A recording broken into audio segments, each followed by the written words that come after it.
Hi guys, ഇന്നത്തെ video മലയാളത്തിൻ്റെ ഏറ്റവും വലിയ ചിത്രമായ എമ്പുരാൻ്റെ വിശേഷങ്ങളെക്കുറിച്ചാണ്. Welcome to the latest episode of winner videos.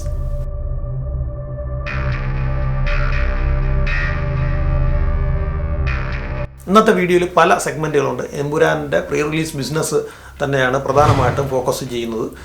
അതുമാത്രമല്ല, ലൈക്കയുമായി ഉണ്ടായ ഒരു പ്രശ്നവും ലൈക്ക പിന്മാറാനുണ്ടായ സാഹചര്യവും, അതുപോലെ മോഹൻലാലിൻ്റെ ഒരു തിരിച്ചുവരവ്, മലയാളം ഇൻഡസ്ട്രിയുടെ ഒരു market expansion, opening day prediction, അതുമായിട്ട് റിലേറ്റ് ആയ കാര്യങ്ങൾ ഒക്കെയാണ് ഇന്നത്തെ വീഡിയോയിൽ ഞാൻ ഇൻക്ലൂഡ് ചെയ്തിരിക്കുന്നത്. 2023 എമ്പുരാൻ്റെ ഷൂട്ടിംഗ് തുടങ്ങുന്നത്. ആദ്യ ഭാഗം ലൂസിഫർ നിർമ്മിച്ചത് ആശീർവാദ് പ്രൊഡക്ഷൻസ് ആയിരുന്നു. എന്നാൽ രണ്ടാം ഭാഗം എമ്പുരാൻ ഒരു 80% ഇൻവെസ്റ്റ് ചെയ്തിരിക്കുന്നത് ലൈക്ക പ്രൊഡക്ഷൻസ് ആയിരുന്നു. എന്തുകൊണ്ടെന്ന് വെച്ച് കഴിഞ്ഞാൽ മലയാളത്തിൽ നിലവിലുള്ളതിൽ ഏറ്റവും ബജറ്റുള്ള ചിത്രമാണ് എമ്പുരാൻ. 150 കോടി എന്നാണ് ഇന്നത്തെ ഹൈദരാബാദ് പ്രൊമോഷൻ ഇവൻറ്റിൽ പ്രൊഡ്യൂസർ ദിൽരാജ് പറഞ്ഞത്. അപ്പോൾ അതൊരു റൗണ്ട് ഫിയർ ആക്കി പറഞ്ഞതായിരിക്കാം. എങ്കിൽ പോലും ഒരു 125 കോടിക്ക് മുകളിൽ അതിൻ്റെ ബജറ്റുണ്ട്. അതിൻ്റെ വിഷ്വൽസൊക്കെ കാണുമ്പോൾ നമുക്ക് അറിയാൻ സാധിക്കും അതിൻ്റെ ഒരു ഗ്രാൻഡ്നെസ്. കണ്ടൻറ് അത്രമാത്രം എക്സ്പെൻസീവ് ആണ് എന്നാണ് പൃഥ്വിരാജ് നൽകിയ ഉത്തരം. തമിഴിലും തെലുങ്കിലുമൊക്കെ വലിയ സ്റ്റാർ പടങ്ങളൊക്കെ നിർമ്മിക്കുമ്പോൾ അതിൻ്റെ ബജറ്റിൻ്റെ 75% താരങ്ങളുടെയും ഡയറക്ടറിൻ്റെയും ടെക്നീഷ്യന്മാരുടെയും ഫീസായിട്ട് പോകുമ്പോൾ ഇവിടെ ഒരു 75% ഇൻവെസ്റ്റ് ചെയ്തിരിക്കുന്നത് അതിൻ്റെ മേക്കിങ്ങിലാണ്. അത് നമുക്ക് ട്രെയിലറിൽ കാണാനും സാധിച്ചു. ഇനി പടം വരുമ്പോഴത്തേക്കും കുറച്ചുകൂടെ നന്നായിട്ട് നമുക്ക് അത് മനസ്സിലാവും. അപ്പോൾ അത്രയും എക്സ്പെൻസീവായിട്ടുള്ള ചിത്രമാണ്. അപ്പോൾ അത്രയും വലിയ ചിത്രമായതുകൊണ്ട് തന്നെ ലൈക്കയെ പോലെ ഒരു വലിയൊരു പ്രൊഡക്ഷൻ ഹൗസിൻ്റെ ഹെൽപ്പ് ആവശ്യമായിരുന്നു. എന്നാൽ പടത്തിൻ്റെ റിലീസിനോട് അടുത്ത് വന്നപ്പോഴത്തേക്കും ലൈക്ക ബാക്ക് ഔട്ട് ചെയ്തു. കാരണം എന്തെന്ന് വെച്ച് കഴിഞ്ഞാൽ അവരുടെ കഴിഞ്ഞ കുറച്ച് പടങ്ങളെല്ലാം തന്നെ വലിയ ലോസ് അവർക്കുണ്ടാക്കി. പ്രധാനമായിട്ടും ഇന്ത്യൻ 2 വന്ന നഷ്ടം, ഇന്ത്യൻ 2, ലാൽ സലാം, വേട്ടയ്യാൻ, വിടാമുയർച്ചി തുടങ്ങിയ പടങ്ങളെല്ലാം വലിയ താരങ്ങളുടെ പടങ്ങളെല്ലാം തുടരെ ലോസ് ഉണ്ടാക്കിയപ്പോഴത്തേക്കും ഈ എമ്പുരാനുമായിട്ട് വന്ന ഡീലുകൾ പലതും അവർക്ക് ഓക്കെ അല്ലായിരുന്നു.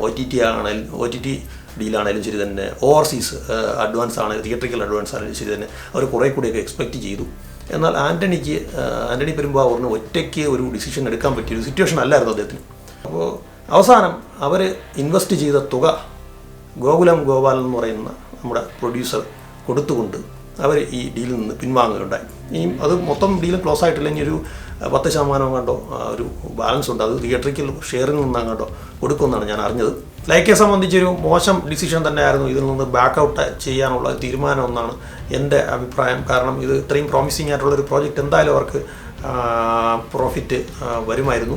എന്തായാലും ഗോകുലത്തിന് ലോട്ടറി അടിച്ചതുപോലെയാണ്. ഒരു ടെൻഷനും തലവേദനയൊന്നും ഇല്ലാതെ കുറച്ച് പൈസ ഇൻവെസ്റ്റ് ചെയ്ത് നല്ലൊരു പ്രോജക്റ്റ് അവസാന നിമിഷം അവർക്ക് കിട്ടി. പോസ്റ്ററുകളിലും പടത്തിലും ട്രെയിലറിലും ഒക്കെ ലൈക്കയുടെ ലോഗോയും അവരുടെ പേരും ഒക്കെ കാണിക്കുന്നുണ്ട്. അതെന്തുകൊണ്ടെന്ന് വെച്ച് കഴിഞ്ഞാൽ ലൈക്ക ഉണ്ടായിരുന്നത് കൊണ്ടാണ് ഈ പ്രോജക്റ്റ് സംഭവിച്ചത്. ഇത്രയും വലിയൊരു പ്രോജക്റ്റ് അവരാണ് ഇൻവെസ്റ്റ് ചെയ്ത് അത് പൂർത്തീകരിച്ചത്. അപ്പോൾ അതിനോടുള്ളൊരു കടപ്പാടെന്നുള്ള നിലയ്ക്കാണ് ലോഗോയും കാര്യങ്ങളൊക്കെ വച്ചിരിക്കുന്നത്. ഇനി കുറച്ച് ചെറിയൊരു സെറ്റിൽമെൻറ്റ് കൂടിയേ ബാക്കിയുള്ളൂ. എമ്പുരാൻ്റെ ഒരു റൈറ്റ്സും ഔട്ട്റൈറ്റായിട്ട് കൊടുത്തിട്ടില്ല. എല്ലാം റിലീസിങ് പാർട്ട്നേഴ്സ് മാത്രമാണ്. വേൾഡ് വൈഡ് ഷെയർ കംപ്ലീറ്റ് ആയിട്ട് വരുന്നത് ആശീർവാദിനും ഗോകുലത്തിനും തന്നെയാണ്. എല്ലാ കമ്പനികളും ഇതുമായിട്ട് ഡിസ്ട്രിബ്യൂഷൻ പാർട്ട്നേഴ്സിനെല്ലാം അവരുടെ ഒരു റിലീസിങ് കമ്മീഷൻ ലഭിക്കും. അതുപോലെ തന്നെ ഓവർസീസ് തിയേറ്ററിക്കൽ അഡ്വാൻസ് ആയിട്ട് 30 കോടിയോളം രൂപ ലഭിച്ചിട്ടുണ്ടെന്നാണ് എനിക്ക് കിട്ടിയ വിവരം. സാറ്റലൈറ്റ് ഡീലും ക്ലോസ് ആയിട്ടുണ്ട് ഏഷ്യാനെറ്റുമായിട്ട്. OTT ഡീൽസ് എല്ലാം വെർബലി പറഞ്ഞു വെച്ചിട്ടുണ്ട് എന്നല്ലാതെ അത് ക്ലോസ് ആയിട്ടില്ല ഇനിയും. ഇവരൊക്കെയാണ് എമ്പുരാൻ്റെ ഡിസ്ട്രിബ്യൂഷൻ പാർട്ട്നേഴ്സ്. കേരളത്തിൽ എമ്പുരാൻ ഇറങ്ങുന്നതിന് മുമ്പ് തന്നെ വളരെ വലിയൊരു ചർച്ചാ വിഷയമായിരുന്നു വിജയുടെ ലിയോ ഇട്ട ഓപ്പണിംഗ് ഡേ റെക്കോർഡ് 12 കോടി. അത് എമ്പുരാൻ ബ്രേക്ക് ചെയ്യുമോ എന്നുള്ളത് വലിയൊരു സംശയമായിരുന്നു പലർക്കും. ഞാൻ എൻ്റെ പഴയ ഒരു വീഡിയോയിൽ തന്നെ പറഞ്ഞിട്ടുണ്ട് ലിയോയുടെ റെക്കോർഡ് എമ്പുരാൻ ബ്രേക്ക് ചെയ്യുമെന്ന്. അന്ന് പലരും സംശയം പ്രകടിപ്പിച്ചിരുന്നു. ലിയോ എന്ന് പറയുന്നത് 150 രൂപ ആവറേജ് ടിക്കറ്റ് പ്രൈസ് ATPയിൽ 3700 ഷോസ് കേരളത്തിൽ കളിച്ചിട്ടുണ്ട്. അത് വെച്ചിട്ടാണ് 12 കോടി അടിച്ചത്. എമ്പുരാൻ ഏതാണ്ട് ഒരു 3500 ഷോസ് കളിക്കാൻ ചാൻസ് ഉണ്ട്. കാരണം 6 മണി തൊട്ടാണ് ഷോസ് സ്റ്റാർട്ട് ചെയ്തിരിക്കുന്നത്. അതുകൊണ്ട് തന്നെ ലിയോയുടെ അത്ര ഷോസ് കളിക്കാൻ ചാൻസ് കുറവാണ്. എന്നിരുന്നാലും ആവറേജ് ടിക്കറ്റ് പ്രൈസ് കൂടുതലാണ്. 160 അതിന് മേലെയോ വരാൻ ചാൻസ് ഉണ്ട്. അത് എത്രയാണെന്ന് ഫിഗർ വന്നു കഴിഞ്ഞാൽ നമുക്ക് പറയാൻ പറ്റത്തുള്ളൂ. ലിയോ ഒരു 81% ഒക്കുപ്പൻസിയിലാണ് ലിയോ കളിച്ചത്. അപ്പോൾ എമ്പുരാന് അതിന് മുകളിൽ ഒക്കുപ്പൻസി 85% മുകളിൽ ഒക്കുപ്പൻസി വരാൻ സാധ്യതയുണ്ട്. അപ്പോൾ ഒരു 14-15 കോടി റേഞ്ചിൽ എമ്പുരാൻ കേരളത്തിൽ ഓപ്പൺ ചെയ്യുമെന്നാണ് എൻ്റെ ഒരു നിഗമനം.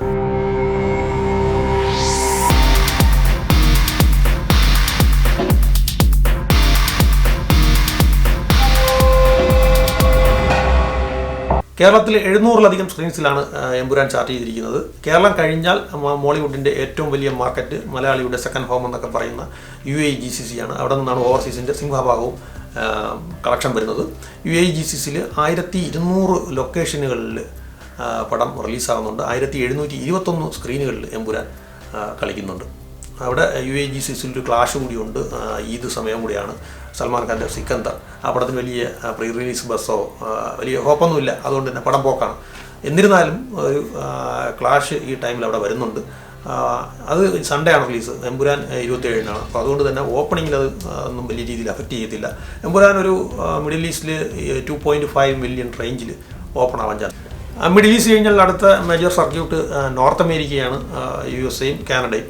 അവിടെ നല്ല റിലീസാണ് എമ്പുരാൻ പ്ലാൻ ചെയ്തിരിക്കുന്നത്. സാധാരണ മലയാളം പടങ്ങൾക്കൊക്കെ ഒരു ബ്ലോക്ക് ബസ്റ്റർ പടത്തിന് 7 ലക്ഷം 8 ലക്ഷം ഡോളറൊക്കെയാണ് മാക്സിമം ലഭിക്കുന്നത്. ഇത് എങ്ങനെ പോയി കഴിഞ്ഞാലും നോർത്ത് അമേരിക്കയിൽ നിന്നൊരു $500,000 ഒരു 5-5.5 ലക്ഷം ഡോളറിന് മേലെ ഓപ്പണിംഗ് തന്നെ വരാൻ ചാൻസ് ഉണ്ട്. തെലുങ്ക് വേർഷൻ അത്യാവശ്യം ടോക്കുണ്ട് അവിടെ. തെലുങ്ക് പടത്തിന് മേജറായിട്ടും കളക്ഷൻ വരുന്നത് നോർത്ത് അമേരിക്കയാണ്. അവിടെ തെലുങ്ക് പോപ്പുലേഷൻ വളരെ കൂടുതലാണ്. അപ്പോൾ അവരുടെ ഇടയിലും അത്യാവശ്യം ടോക്ക് എമ്പുരാനുണ്ട്. കാനഡയിൽ ബുക്കിംഗ് ഓപ്പൺ ആയതിനു ശേഷം ഇതുവരെ കാണാത്തുള്ള ഒരു ട്രെൻഡാണ് എമ്പുരാൻ കാനഡയിൽ കണ്ടുകൊണ്ടിരിക്കുന്നത്. അപ്പോൾ അവിടെ നിന്ന് വലിയൊരു നമ്പർ വരാൻ സാധ്യതയുണ്ട്. നോർത്ത് അമേരിക്ക പോലെ തന്നെ വലിയൊരു സർക്യൂട്ടാണ് ഇപ്പോൾ UK, യൂറോപ്പ്. ചിലപ്പോൾ അതിനേക്കാളും വലിയൊരു സർക്യൂട്ടായിട്ട് മാറി വരുന്നുണ്ട്. കാരണം പോസ്റ്റ് പാൻഡമിക് സമയത്ത് നടന്ന ഒരു മാസീവായിട്ടുള്ള മൈഗ്രേഷൻ എഫക്റ്റ് എമ്പുരാൻ്റെ കളക്ഷനിലും വലിയ രീതിയിൽ തന്നെ റിഫ്ലക്റ്റ് ചെയ്യും. ഇപ്പോൾ ആവേശം, ആടുജീവിതം പോലുള്ള പടങ്ങളൊക്കെ നല്ല കളക്ഷൻ UK-യിൽ നിന്ന് വന്നു കഴിഞ്ഞു. അപ്പോൾ അതിനേക്കാളും ഒക്കെ വലിയൊരു കളക്ഷൻ, മാസീവായിട്ടുള്ളൊരു കളക്ഷൻ എമ്പുരാന് വരും. UK-യിൽ തന്നെ ബിഗ്ഗസ്റ്റ് ഇന്ത്യൻ ഓപ്പണർ ആയിരിക്കും എമ്പുരാൻ. പ്രീസെയിൽസ് തന്നെ വലിയ റെക്കോർഡായിരുന്നു. ജർമ്മനിയിൽ എമ്പുരാൻ ഒരു റെക്കോർഡ് റിലീസാണ്. പ്രീസെയിൽ കൊണ്ട് തന്നെ അവിടെ അല്ലു അർജുൻ്റെ പുഷ്പയുടെയും പ്രഭാസിൻ്റെ കൽക്കിയുടെയൊക്കെ കളക്ഷൻ ഇപ്പോഴും ബ്രേക്ക് ചെയ്ത് കഴിഞ്ഞു. അതുപോലെ തന്നെ ലോകത്തിലെ ഏറ്റവും വലിയ IMAX സ്ക്രീനായിട്ടുള്ള ട്രൗംപലാസ്റ്റ് ലിയോൺബർഗിൽ എമ്പുരാൻ സ്ക്രീൻ ചെയ്യുന്നുണ്ട്. ജർമ്മനി പോലെ തന്നെ നല്ല കളക്ഷൻ വരാൻ സാധ്യതയുള്ളൊരു മറ്റൊരു സ്ഥലം പോളണ്ടാണ്. പോളണ്ടിലും നല്ല റിലീസാണ്. അതിൻ്റെ ബുക്കിങ്ങും നല്ല രീതിയിൽ ട്രെൻഡിങ് ആയിട്ടുള്ളൊരു സ്ഥലമാണ് പോളണ്ട്. അത് കഴിഞ്ഞാൽ പിന്നെ ഓസ്ട്രേലിയ, ന്യൂസിലാൻഡ്. ഓസ്ട്രേലിയയിലും ന്യൂസിലാൻഡിലും ഒക്കെ എന്താ പറയുക, മാസീവായിട്ടുള്ളൊരു ട്രെൻഡാണ് എമ്പുരാൻ കാണുന്നത്. നമുക്ക് എൻ്റെയൊക്കെ ഓരോ പ്രീ റിലീസിൻ്റെ ഓരോ ഫിഗർ ഞാൻ പറയുന്ന കാര്യം ഓരോ മണിക്കൂറിലും മാറിക്കൊണ്ടിരിക്കും. നമുക്കിതെല്ലാം കഴിഞ്ഞതിന് ശേഷം എൻ്റെ റെക്കോർഡുകളെ പറ്റിയൊക്കെ ഒരു വീഡിയോ ഞാൻ പിന്നീട് ചെയ്യാം. ഇനി റെസ്റ്റ് ഓഫ് ഇന്ത്യ സർക്യൂട്ടിൽ ഏറ്റവും കൂടുതൽ ഓപ്പണിംഗ് വരാൻ പോകുന്നത് കർണാടകയിൽ നിന്നായിരിക്കും. ബാംഗ്ലൂർ ബേസ്ഡ് മലയാളി പോപ്പുലേഷൻ തന്നെയാണ് എൻ്റെ പ്രധാന കാരണം. എങ്ങനെ പോയാലും ഒരു 3-3.5 കോടിയോളം ഓപ്പണിംഗ് കർണാടകയിൽ നമുക്ക് പ്രതീക്ഷിക്കാം. ആന്ധ്ര, തെലങ്കാന, തമിഴ്നാട്, നോർത്ത് ഇന്ത്യൻ സ്റ്റേറ്റുകളെല്ലാം കൂടി തന്നെ ഒരു 3 കോടിക്ക് മുകളിലും കളക്ഷൻ വരാം. അപ്പോൾ മൊത്തത്തിൽ നോക്കുകയാണെങ്കിൽ കേരളത്തിൽ നിന്ന് ഒരു 14, റെസ്റ്റ് ഓഫ് ഇന്ത്യ സർക്യൂട്ടിൽ നിന്നൊരു 6, അപ്പോൾ 20, ഓവർസീസിൽ നിന്നെല്ലാം കൂടി ഒരു 3.5 മില്യൺ അല്ലെങ്കിൽ ഒരു 30 കോടി മിനിമലായിട്ട് പറയുകയാണെങ്കിൽ എല്ലാം കൂടി ഒരു 50 കോടിക്ക് മുകളിൽ 52.5 കോടി റേഞ്ചിൽ Empuraan opening world wide gross വരാൻ സാധ്യതയുണ്ട്, നല്ല സാധ്യതയുണ്ട്. ഇത് കേൾക്കുമ്പോൾ നിങ്ങൾക്ക് തോന്നും 50 കോടി ഓപ്പണിംഗ് ഒക്കെ മലയാള സിനിമയ്ക്ക് സാധ്യമാണോ? അതേ, പോസിബിളാണ്. കുറച്ച് കാലമായിട്ട് എൻ്റെ സബ്സ്ക്രൈബേഴ്സും ഫോളോവേഴ്സും ഒക്കെ ടയർ സ്റ്റാറ്റസ് അപ്ഗ്രേഡ് ചെയ്ത് ഒരു വീഡിയോ ഇടണമെന്ന് ആവശ്യപ്പെടുന്നു. ഉണ്ണി മൂന്തനും ടൊവിനോയൊക്കെ 100 കോടി അടിച്ചു. പ്രതിയും ഫഹദും ഒക്കെ ഡബിൾ ഡിജിറ്റ് ഓപ്പണിംഗ് ഇട്ടു, 150 കോടി പടങ്ങളൊക്കെ അടിച്ചു. അപ്പോൾ ഈ സാഹചര്യത്തിൽ ഇവർക്കൊക്കെ ഇവരുടെയൊക്കെ സ്റ്റാറ്റസ് അപ്ഗ്രേഡ് ചെയ്തുകൊണ്ടൊരു വീഡിയോ ഇടണമെന്ന് പറഞ്ഞായിരുന്നു. അപ്പോഴൊക്കെ എൻ്റെ ഉത്തരം ഇറുങ്ക ബായ് തൊട വെയിറ്റ് കറോ എന്നായിരുന്നു. പോസ്റ്റ് പാൻഡമിക് ഇറയിൽ മലയാളം ഇൻഡസ്ട്രിയുടെ മാർക്കറ്റ് വലിയ രീതിയിൽ എക്സ്പാൻഡ് ആയിട്ടുണ്ട്. അതുമാത്രമല്ല, ഫുട്ഫോൾസ് ജനറേഷനിൽ വന്ന ട്രെൻഡ് നല്ല രീതിയിൽ ചേഞ്ച് ആയിട്ടുണ്ട്. തിയേറ്ററിൽ പടം കാണാൻ പോകുന്ന ആൾക്കാരുടെ എണ്ണത്തിൽ നല്ല വർധന വന്നിട്ടുണ്ട്. സ്ക്രീൻ കൗണ്ട് വളരെയധികം കൂടിയിട്ടുണ്ട്. പണ്ടൊക്കെ എക്സ്ട്രീം പോസിറ്റീവ് വന്ന പടങ്ങളാണ് 40 ലക്ഷം ഫുട്ഫോൾസ് ടിക്കറ്റ് സെയിൽസ് ഒക്കെ കേരളത്തിൽ നടത്തുന്നത്. ഇന്നങ്ങനെയല്ല. പോസിറ്റീവ് ഇട്ട് കഴിഞ്ഞാൽ 40 ലക്ഷം ഒന്നും ഒരു ടഫ് ടാസ്ക് അല്ല. അങ്ങനത്തെ ഒരു കണ്ടീഷൻ ആയിട്ടുണ്ട്. അപ്പോൾ അതിൻ്റെ ഈ മാർക്കറ്റ് എക്സ്പാൻഷൻ്റെ അഡ്വാൻറ്റേജ് എല്ലാ സ്റ്റാർസിനും കിട്ടിയിട്ടുണ്ട്. അപ്പോൾ അത് വെച്ചിട്ട് നമുക്ക് ഇവരുടെ സ്റ്റാർഡമാണെന്ന് നമുക്ക് കറക്റ്റായിട്ട് പറയാൻ പറ്റത്തില്ല. നോൺ സ്റ്റാർ ഓഫ് ഫിലിംസ് ആയിട്ടുള്ള പ്രേമലുവും മഞ്ഞുമ്മൽ ബോയ്സും വരെ 130, 240 കോടിയൊക്കെ അടിച്ച് നിൽക്കുന്ന ഒരു സാഹചര്യമാണ്. അപ്പോൾ പല മൾട്ടിപ്പിൾ ഫാക്ടേഴ്സ് പരിഗണിച്ച് വേണം നമുക്ക് ഇതിലൊരു തീരുമാനം എടുക്കുന്നത്. ഇപ്പോൾ എമ്പുരാൻ റിലീസാവാൻ പോകുന്നു. ഇപ്പോൾ കണ്ടോ, ഇത് സെറ്റ് ചെയ്ത് വയ്ക്കുന്ന ഒരു ഓപ്പണിംഗ് ഫിഗറുണ്ട്. അതൊരു സ്റ്റാൻഡേർഡ് ഫിഗറായിരിക്കും, അതൊരു ബെഞ്ച് മാർക്കായിരിക്കും. അപ്പോൾ അത് ചിലപ്പോൾ മോഹൻലാലിൻ്റെ അടുത്ത പടത്തിനൊന്നും അത് ബ്രേക്ക് ചെയ്യാൻ പറ്റത്തില്ല. അപ്പോൾ അത് ഒരു 2 വർഷം വരെ നമുക്ക് വെയിറ്റ് ചെയ്യേണ്ടി വരും. ടയർ ഓൺ സ്റ്റാർസിൻ്റെ പടങ്ങൾ, മമ്മൂട്ടി, മോഹൻലാൽ, ദുൽഖർ സൽമാൻ തുടങ്ങിയ ടയർ ഓൺ സ്റ്റാർസിൻ്റെ പടങ്ങൾ, അവരുടെ കരിയർ ഹൈപ്പ് പടങ്ങളുടെ അല്ലെങ്കിൽ പോസിറ്റിവിറ്റി പടങ്ങളൊക്കെ നോക്കണം. എങ്ങനെയാണ് ഇപ്പോഴത്തെ ഇൻഡസ്ട്രി സ്റ്റാൻഡേർഡ് വെച്ചിട്ട് കളക്ഷൻ വരുന്നത് നോക്കണം. അപ്പോൾ അതൊക്കെ നോക്കി പല ഫാക്ടേഴ്സ് പരിഗണിച്ചിട്ട് മാത്രമേ നമുക്ക് അതിലൊക്കെ ഡിസിഷൻ എടുക്കാൻ പറ്റത്തുള്ളൂ. ഫ്ലാറ്റായിട്ടുള്ള ഒരു നമ്പർ വെച്ചിട്ട്, ഫ്ലാറ്റായിട്ടുള്ള കാര്യങ്ങൾ വെച്ചിട്ട് നമുക്ക് ഒന്നും അതിലൊരു തീരുമാനം എടുക്കാൻ പറ്റത്തില്ല. മൾട്ടിപ്പിൾ ഫാക്ടേഴ്സ് നമുക്ക് പരിഗണിക്കേണ്ടി വരും. എമ്പുരാന് എങ്ങനെ ഇത്രയും വലിയ ഒരു ഗ്രൗണ്ട് ലെവൽ ഭീകര ഹൈപ്പ് ഉണ്ടായി? എന്തുകൊണ്ട് എമ്പുരാൻ ഇത്രയും വലിയ ബിസിനസ്, പ്രീ റിലീസ് ബിസിനസ് നടത്തുന്നു എന്നതൊക്കെ സോഷ്യൽ മീഡിയയിൽ ഭയങ്കര ആക്റ്റീവായിട്ട് ചർച്ച നടക്കുന്നുണ്ട്. ഒരു വിഭാഗം പറയുന്നു മോഹൻലാലിൻ്റെ സ്റ്റാർഡം കാരണമെന്ന്. അപ്പോൾ മറുവിഭാഗം പറയുന്നു എന്തുകൊണ്ട് എന്നാൽ 3D പടമായിട്ടുള്ള ബറോസ് ബിഗ് ബജറ്റ് ചിത്രമല്ലേ, അതിനെന്തുകൊണ്ട് ഇതിന് ബിസിനസ് നടത്തില്ല എന്ന് തിരിച്ചു ചോദിക്കുന്നു. പൃഥ്വിരാജിൻ്റെ ഡയറക്ഷൻ മികവ് കൊണ്ടാണെന്ന് പറയുന്നു, ലൂസിഫറിലുള്ള പ്രതീക്ഷ ഉണ്ടാണെന്ന് പറയുന്നു, മലയാളത്തിൻ്റെ മാർക്കറ്റ് വികസിച്ചതുകൊണ്ടെന്നൊക്കെ പറയുന്നു. അങ്ങനെ പല രീതിയിലും വാദപ്രതിവാദങ്ങൾ സോഷ്യൽ മീഡിയ നടക്കുന്നുണ്ട്. ഇതിൽ എൻ്റെ ഒരു അഭിപ്രായം ഞാൻ പറയാം. ഒന്ന്, മലയാളത്തിൻ്റെ മോഹൻലാലിൽ നിന്ന് വളരെ നല്ലൊരു പടം വരാൻ പോകുന്നു എന്നുള്ളൊരു പ്രതീക്ഷ. മോഹൻലാൽ തന്നെയാണ് പടത്തിൻ്റെ USP. 2, ലൂസിഫർ എന്ന് പറയുന്ന വളരെ നല്ല ഒരു ചിത്രത്തിൻ്റെ, അത്രയും സക്സസ് ആയ ഒരു ചിത്രത്തിൻ്റെ സീക്വൽ എന്നുള്ളത്. 3, പൃഥ്വിരാജ് എന്ന് പറയുന്ന ഡയറക്ടറിലുള്ളൊരു വിശ്വാസം. മോശം പ്രോഡക്റ്റ് അദ്ദേഹം തരില്ല. അദ്ദേഹം ഓരോ ഇൻ്റർവ്യൂവിലും പ്രൊമോഷൻ ഇവൻറ്റിലും ഒക്കെ പറയുന്ന വാക്കുകളുടെ ഉള്ള ക്ലാരിറ്റി, ക്രിസ്റ്റൽ ക്ലിയർ ആണ് അദ്ദേഹത്തിൻ്റെ ഓരോ വാക്കുകളും. 100% കോൺഫിഡൻസ് ആണ് അദ്ദേഹം ഈ പടത്തിൽ. അപ്പോൾ അതൊരു കാരണം. 4, മുരളി ഗോപി എന്ന് പറയുന്ന റൈറ്ററിലുള്ളൊരു പ്രതീക്ഷ. മലയാളത്തിൻ്റെ ഒരു ബിഗ് ഈവൻറ്റ് പടം വരുന്നു, ആക്ഷൻ ജോണർ എന്നുള്ളത്. 5 എന്നായിട്ടുള്ളതല്ല, ഇത് തന്നെയാണ് ഈ ഇതിൻ്റെ മെയിൻ ഫാക്ടർ. ആൻ്റണി പെരുമ്പാവൂർ ഇത്രയും റിസ്ക് എടുത്ത്, ഇത്രയും കാശ് ചിലവാക്കി, ഇത്രയും ഗ്രാൻഡായിട്ട് പടം ബിസിനസ് ചെയ്ത്, ലൈക്കയെ പോലുള്ളൊരു പ്രൊഡക്ഷൻ ഹൗസ് ബാക്ക് ഔട്ട് ചെയ്തിട്ട് പോലും പറഞ്ഞ ഡേറ്റിൽ ലോകമെമ്പാടും ഏറ്റവും വൈഡായിട്ടുള്ള രീതിയിൽ റിലീസ് നടത്തിച്ചു.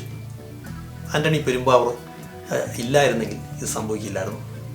അപ്പോൾ അദ്ദേഹത്തെ പോലുള്ള വിഷനുള്ള, റിസ്ക് എടുക്കാൻ താല്പര്യമുള്ള, കാശ് മുടക്കാൻ യാതൊരു മടിയുമില്ലാത്ത ഒരു 5 പ്രൊഡ്യൂസേഴ്സ് മലയാളത്തിലുണ്ടായിരുന്നെങ്കിൽ മലയാള സിനിമയുടെ തലവര തന്നെ, അല്ലെങ്കിൽ ഒരു സ്കീമാറ്റിക് തന്നെ വളരെ റാപ്പിഡായിട്ട് ചേഞ്ച് ആകുമായിരുന്നു.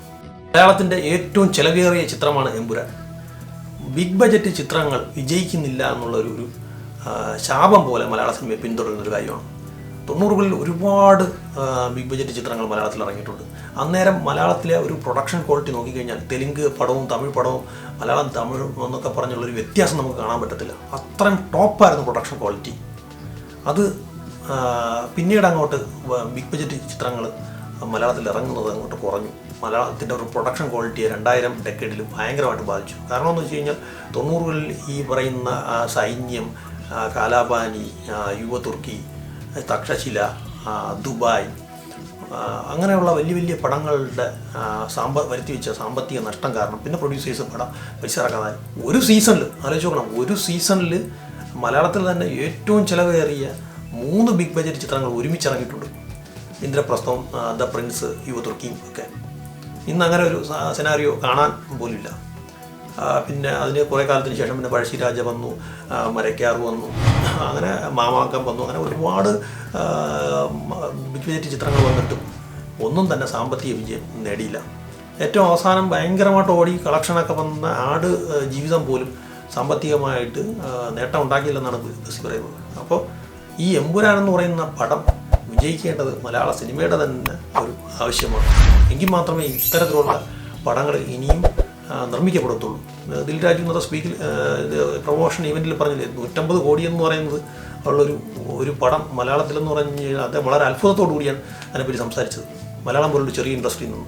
അപ്പോൾ ഇവിടെ 150 കോടി ഇറങ്ങി അത് ഭയങ്കരമായിട്ട് റിട്ടേൺസ് കിട്ടിക്കഴിഞ്ഞ് കഴിഞ്ഞാൽ വലിയ വലിയ പ്രൊഡക്ഷൻ കമ്പനികൾ മലയാളത്തിൽ സിനിമകൾ നിർമ്മിക്കും.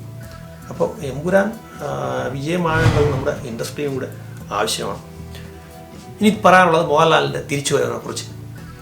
മോഹൻലാലിൻ്റെ കരിയറിൽ തന്നെ ഇത്രയും ദൈർഘ്യമേറിയ ഒരു ഡൗൺഫോൾ അയാൾക്ക് സംഭവിച്ചിട്ടില്ല. ഈ ഡെക്കേഡിൻ്റെ പകുതിയോളം പിന്നിട്ട് കഴിഞ്ഞു. ആകെ എടുത്തു പറയാനായി ഒരേ ഒരു ക്ലീൻ ഹിറ്റ് മാത്രം, നേര്. TV ഷോകളിലും സ്റ്റേജ് പ്രോഗ്രാമിലും ഒക്കെ കോമാളി വേഷം കെട്ടി അവതരിക്കപ്പെട്ടു. പലതവണ സ്പീച്ചുകളിലും ഇൻ്റർവ്യൂസിലുമൊക്കെ നാക്കുപിഴവ് സംഭവിച്ചു. ഈ അവസരങ്ങളിലെല്ലാം തന്നെ ഫാൻസ് അടക്കമുള്ള ആൾക്കാർ അയാളെ വിമർശിക്കുകയും ട്രോളുകയും കളിയാക്കുകയും ചെയ്തു. അപ്പോഴും ബോക്സ് ഓഫീസ് പൊട്ടൻഷ്യൽ പറഞ്ഞോ ബോക്സ് ഓഫീസ് നമ്പേഴ്സ് വെച്ചോ കളിയാക്കാൻ ആരും മുതിർന്നില്ല. കാരണം അയാൾക്ക് ഒരൊറ്റ നല്ല പടം മതി ഈ വിമർശനങ്ങൾക്കെല്ലാം മുതലും പലിശയും കൂട്ടുപലിശയും അടക്കം മറുപടി നൽകാൻ കെൽപ്പുള്ള ആളാണ് അയാളെന്ന് വിമർശകർക്ക് പോലും ഉത്തമ ബോധ്യമുണ്ടായിരുന്നു. അടിക്കുന്ന അടിക്ക് കനം കൂടിയാൽ അല്ലു അർജുൻ, വിജയ്, പ്രഭാസ് തുടങ്ങിയ സൗത്ത് സൂപ്പർ താരങ്ങൾക്ക് മാത്രമല്ല ബോളിവുഡിലെ ഖാൻമാർക്ക് വരെ കിട്ടും ബട്ടർഫ്ലൈ ഇഫക്റ്റ് എന്ന് എമ്പുരാൻ തെളിയിച്ചു കൊണ്ടിരിക്കുന്നു. Yes, we are witnessing the redemption of the box office മിശിഹ മോഹൻലാൽ തമോ ഗോളങ്ങളുടെ എമ്പുരാനായി അവതരിക്കുന്നു.